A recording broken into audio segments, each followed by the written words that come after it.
Another beautiful fall evening in the greater Portland area as we settle into this Tuesday edition of Trailblazers Courtside. Brian Wheeler, Antonio Harvey. We are joined on the phone lines now by Blazer assistant coach Jay Triano. And, Coach, I was putting it out on Twitter today asking folks what or who has impressed them the most about the Blazers' first 4 preseason games from a coaching perspective, from your personal opinion. What have you liked the most about the preseason so far? Well, I think the way that the players have played together, the way that they have tried to, fit into what we're trying to do, both offensively and defensively. I think, when we've played against the teams we've played so far, we feel that we're further ahead with our offensive and defensive schemes. And I think that our guys are getting more and more comfortable with both of those. We're still at the point where we're trying to just run the offense instead of make reads, but we're getting better every game, and I like where we are both offensively and defensively. So I think it's just mostly the way that the players have picked up everything that we've tried to introduce so far.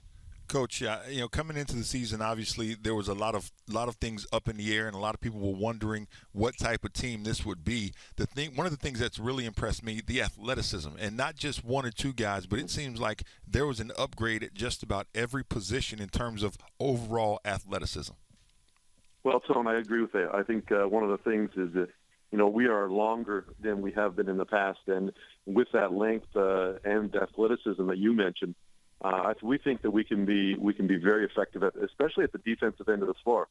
We saw great signs of it last night, and actually in the last 2 games where we touched the basketball a lot defensively, whether it's deflections or contests of shots, getting rebounds, and we're able to turn those into fast break points. And first quarter, especially last night, we were, had our hands on a lot of the basketballs and turned them into transition points going the other way. So you're right, we are more athletic, and we think that we can use that athleticism, especially at the defensive end of the floor, to get stops and create havoc for other teams.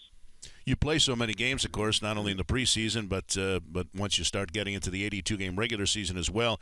Can you gain confidence from individual victories? For instance, you beat a Golden State team, the defending world champions, on your home floor, did so handily, and then last night walk into a very difficult place to play and take out a Utah team that was clearly trying to win the game with the players that they had out there in the fourth quarter, and the Jazz were as good as any team over the second half of last season, post-All-Star break. So the 2 wins you have, and you probably could have 1 or 2 more when you look at the personnel that Sacramento used in the fourth quarter of the 2 meetings with them. But the victories you have, is there a possibility, especially with a young team, to take some confidence away from victories even in the preseason?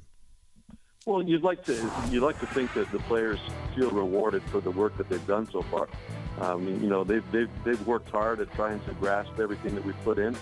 I have a saying that there's no day but today. I mean, what are you going to do? Not try to play those games? Not try to be effective in the preseason games? Our guys have gone out and they've competed well, regardless of who's been on the floor or regardless of what the score has been. So we like where we are, and I think the players feel pretty comfortable with. And I think they're gaining confidence in both our offensive sets and our scheme defensively, what we're trying to do. Coach, you mentioned that word confidence, and it seems like that word fits nobody's game better this year than Alan Crabb. I mean, everyone thought he was capable of doing the things that he's doing, but we haven't seen him put it together as frequently and as fluidly as we have so far in the preseason. Well, I think that, every time that, we as coaches, we like what he does because of his length at the defensive end of the floor. He chases well. He doesn't get hit by screens. He's longer than people give him credit for. And I think that his ability to defend has given him an opportunity to get on the floor and stay on the floor. And with that, he becomes more comfortable. He knows our offensive sets. It's the 3rd year that he's done it. I think one of the big things for Allen is that he's played in the summer league for us. Unfortunately, he got hurt after playing so well early, but he's been very good in the summer workouts and playing summer league. And I think that confidence and that experience, because he was stuck behind Wes Matthews and Nick Batum a year ago, where he didn't get much of a chance. But now in this preseason, he's getting an opportunity to play, and I think he's starting to show what he can do. we know you as a staff liked the three-point shot, and there was an assumption being made when the roster got turned over a bit in the offseason that without Wesley, without Nick, that maybe this would be a team that wouldn't shoot as many three-pointers. But we look at the preseason so far, and I think everybody's been pleasantly surprised. Pretty good percentage, 35% to this point in time. Damian hasn't even played in 2 of the games, and he hasn't shot as well from three-point range as he will. So it's kind of interesting to see that maybe the three-point shot will be distributed out a little bit among maybe more players than it was last season, but I'm not so sure that you're going to be maybe you won't set the record franchise-wise for most three-point attempts or maybe three-point percentage, but I think for people to say that it won't be a weapon probably are being a little surprised by seeing how much it probably still figures into your game plan for this season with the new group. Well, you're right, and our offensive sets haven't really changed a lot, and they're based on guys rolling hard and attacking the rim, and if we can score at the rim, we will. But when teams try to take that away from us, our spacing on the weak side, I think so far has been very, very good. We're a team that likes to share the basketball. We've seen that early in preseason. It's not like guys are out there trying to do something on their own. I think we've played very, very good team basketball so far. And with that the spacing becomes the ability to hit open threes. And, our guys spend a lot of time after practice shooting three-point shots. We think that we're going to be a pretty good three-point shooting team. CJ, Myers, and Damian are 3 of our better shooters. They're all very good from the three-point line. And, we've already talked about Alan Crabb who can shoot it. I think, Chief is a guy who, I didn't think that he shot it as well as I've seen him do, not only in the preseason games, but in practice throughout his time here since the beginning of September. Coach, one of the things that I like to ask coaches, especially that have been around the league now for a little bit of time and have seen veteran teams and young teams, seems like coaches feel refreshed when they get a young team, a team that you can really teach basketball to. The teams that you guys have had the last few years were veteran-laden. They kind of knew the system. This team, though, very young, very eager to learn, and it certainly feels like from the outside that you guys are embracing the opportunity to teach the game at a much different level. Well, we have to do that this year. We have so many young players. A year ago in training camp, we would recall an offense that we had run the year before, and the players were basketball savvy and they understood it and they knew it. And now it's about building that base within the players that we have, building that knowledge within the players that we have now, so that they're like that when they become 5- and 6-year veterans. But for the most part, these guys have loved the fact that they're being coached and that we're spending time with them. Before practices, after practices, watching video, and this is a group that wants to be coached and they want to play hard. There's a lot of players on this roster that feel like they have something to prove, and it makes going to work a lot of fun. I mean, these guys are eager to learn and willing to do whatever we ask them as coaches, and that makes it a lot of fun when you are coaching. One of those young guys that fits the description that you're mentioning, Mo Harkless, missing a couple of games following the NBA's concussion protocol, but getting back into the lineup last night, hit a big three-pointer in the second half, had a double-figure scoring night, had a terrific first game against Sacramento. We had heard some great reports even before training camp started about how good he was looking in the pickup games and how athletic he was, and it seems like the change of scenery for him has been a breath of fresh air. We talked about on the post-game show on radio last night, and it just sounds like he has really been excited about this new opportunity and a chance to show that maybe the season he had in Orlando last year doesn't define who he is as a player and that he has a lot more to give, and it looks like he's starting to show some of that promise. He sure is, Wills, and it goes back to what Tone had talked about earlier with this team having a lot more length and athleticism, and he fits that bill right there. I mean, he's been able to get rebounds and take it out on the break himself. He's been able to fill the lane in transition.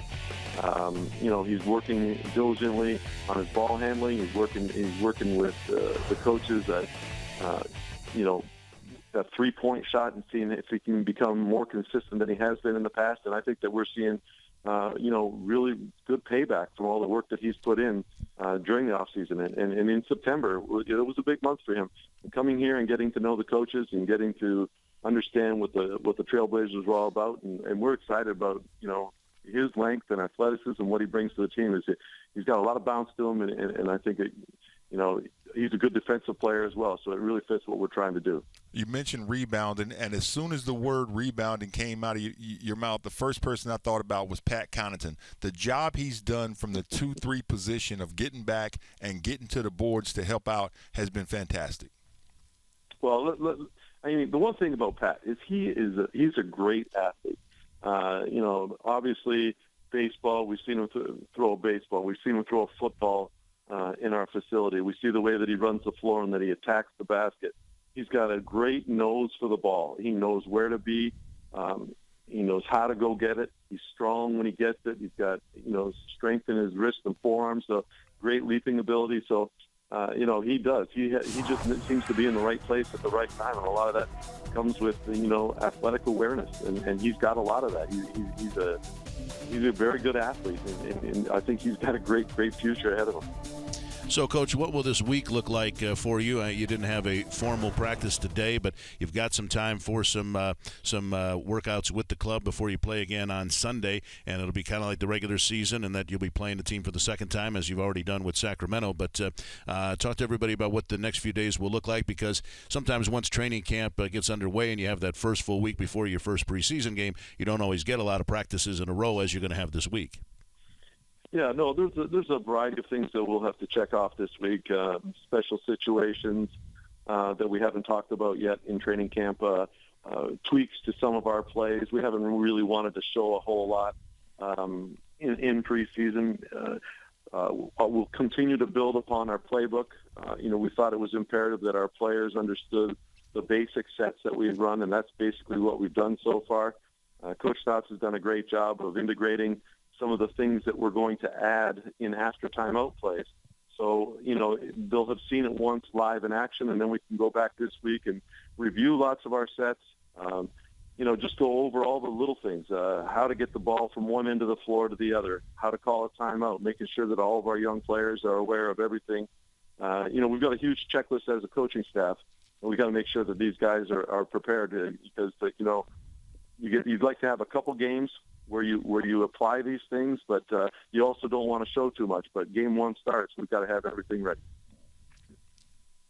So the interesting thing about having this time, I know players don't necessarily love practices, but I know you as coaches do. But it seems like this is a group that, as Stone was talking about earlier, absorbs the teaching and kind of wants to learn. So when you have an attentive audience, as obviously you do with these young guys, it's probably fun for not only you guys to come to practice, but even the players to be able to, because, again, they know that they're learning something. And as you say, they're starting to see some positive results on the court playing games. So they're understanding that the hard work they're putting in is paying off with some dividends on the back end too.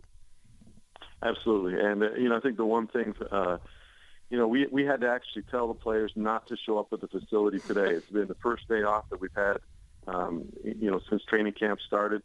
We've been on the road a little bit, and we knew we had 4 days to practice to get ready for the next game. And, guys were like, oh, can I still come in? And it's great when you have players like that really want to go in every day and either get shots up, do strength and conditioning, or work out with the coaches. So you're right. It makes it fun, and we're excited about going into work, and we're excited about this week because we have a week of practices, and we'll make it fun for the players too. There will be a lot of times this week where we'd like to keep building on the conditioning and the game conditioning that some of them already have. So there'll be scrimmages this week, and they love it when we do that. Hey, Coach, just FYI, take advantage of that because in about 4 years, when you say, hey, you guys can have a day off tomorrow, it's going to be ghost quiet in there. You're right. But I'll tell you, this group is fun right now, and I think the franchise is on the right track with this group because they're eager to learn, and if we can continue to build them and mold them into being the players that we have right now and build up on that, then it's going to be great for the city. So lastly, the road team has dominated so far in this American League Divisional Series. Your Blue Jays going to finally win at home tomorrow to capture the fifth and deciding game with Texas? Well, that's the goal tomorrow. I mean, it starts at 1 o'clock out here. We practice at 11. I'm hoping that we can be done in 2 full hours so I can get to watch. Saw quite a few Blue Jay games this year, and it's fun to have them in the playoffs. So we'll see what happens tomorrow. All right, Coach. Good luck with them, and have a good next few days of practice, and we'll see you back at the arena on Sunday. Sounds good. Thanks a lot, guys. Blazer assistant coach Jay Triano, key member of the staff of Terry Stotts. Lots of capable guys with some good basketball minds advising the Blazer head coach on a daily basis. All right, coming up in just a little bit, in studio with us, the Dean of Portland Sports Media, Kerry Eggers from the Portland Tribune, and we'll also tell you about a significant happening 20 years ago on this day. We'll see who can remember what happened and some details that surrounded that big day as well. It's Trailblazers Courtside on another beautiful fall evening. We will continue in a moment. We are streamed live at trailblazers.com and simulcast on the Blazers Radio Network and Comcast Sportsnet.